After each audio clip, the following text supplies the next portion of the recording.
2 Jünger von Jesus sind zusammen unterwegs und reden miteinander. Etwas beschäftigt sie. Sie haben etwas gehört, aber sie können es einfach nicht glauben. Nein, das kann doch nicht sein.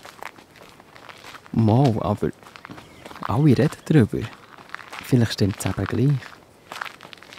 Mensch, das wäre ja der Hammer. Die beiden sind in ihr Gespräch vertieft, wo plötzlich jemand Drittes, ein fremder Mann, neben ihnen läuft. Hallo zusammen.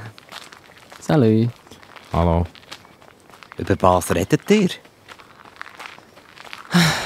Wir haben über Jesus geredet. Hast du nicht mitbekommen, was mit dem ist passiert in den letzten Tagen? Er war unser Freund, hat leider sterben. Jetzt musst du hören. Jetzt erzählt man sich überall, dass er gleich wieder lebt. Er sei stärker als der Tod und sei wieder auferstanden. Ja, aber ob das wirklich stimmt, was man sich da erzählt, das wissen wir noch nicht.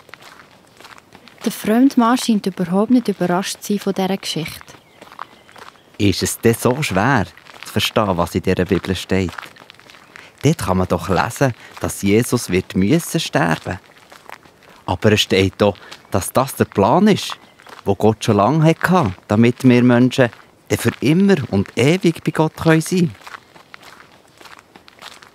Ja, vielleicht begreift ihr es ja dann noch. Ich gehe jetzt weiter. Tschüss zusammen. Nein, jetzt warte noch heute, gang noch nicht. Du scheinst sehr viel zu wissen. Erklär uns doch, wie das in der Bibel gemeint ist. Komm, wir machen zusammen eine Pause und gehen hier am Wegrand unter diesen Baum hocken. Die 3 hocken zusammen ab und der fremde Mann holt aus seiner Tasche ein Brötchen vor. Danke, mein Vater im Himmel, für das Brot, das du uns gibst. Da, nehmt.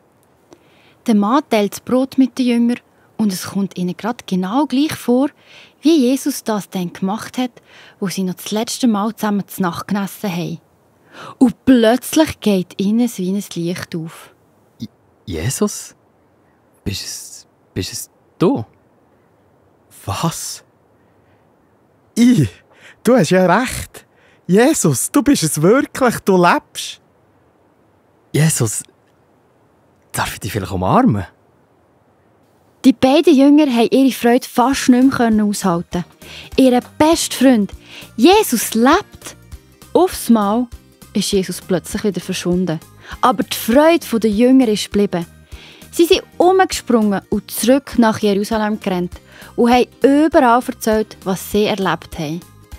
Jesus lebt. Jesus lebt! Ja, es ist wahr. Wir haben es selber gesehen. Jesus lebt.